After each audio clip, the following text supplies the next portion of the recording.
Hi folks, I'm Stan Seymour, and I pastor the First Christian Church in El Dorado, Kansas. You can find us on the web at www.eldoradofcc.org, and this is a HopeShare. It's a communication ministry of the First Christian Church.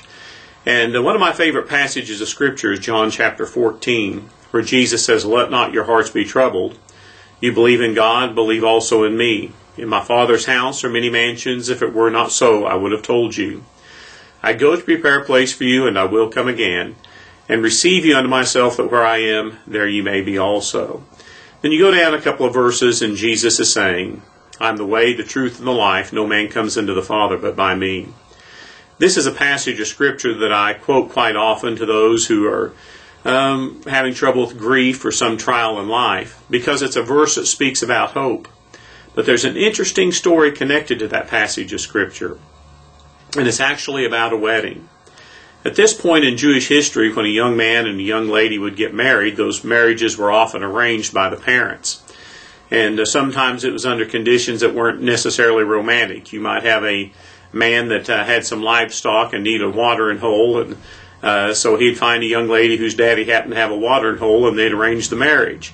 But they'd bring the young couple together, and after they talked a while, when they decided that yes, they were going to get married, they'd drink a glass of wine, break the glass, and then that indicated that the engagement was on. The young lady would go home to get ready for the wedding. She never really knew when the exact date would be, but it would be when her groom showed up with the groomsmen, and there'd be a little parade through the street, and then they'd go home. The catch to this story is they had to have a place to live. So the young man would begin working on a house for them to live in just as soon as the engagement started, and he'd work a while, and then he would converse with his father about whether this place was ready or not. And his dad would either give him the thumbs up or the thumbs down sign, indicating, yes, it's okay, son, go get your bride, or no, you need to do this or do that before you can get her. But finally, when his father gave the thumbs up sign, he'd get his groomsmen. There'd be a little parade through the city, and he'd get his bride and then take her home. Now, what was different about that compared to our practices today is this. The young man didn't go out north of town on 40 acres and build a new home for their house. Instead, what he had done was he had added a room to his father's house. And that process was repeated as many times as there were sons in the home.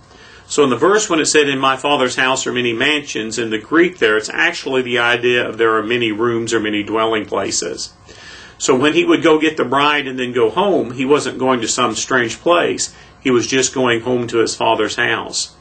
And we can find comfort in that verse when death strikes our families or the homes of our friends. Because for a believer, death doesn't mean we go to some strange foreign place.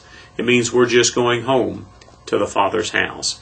I hope you can find some comfort and some hope in this verse, and keep it in mind the next time you face some trial or some heartache. God bless you.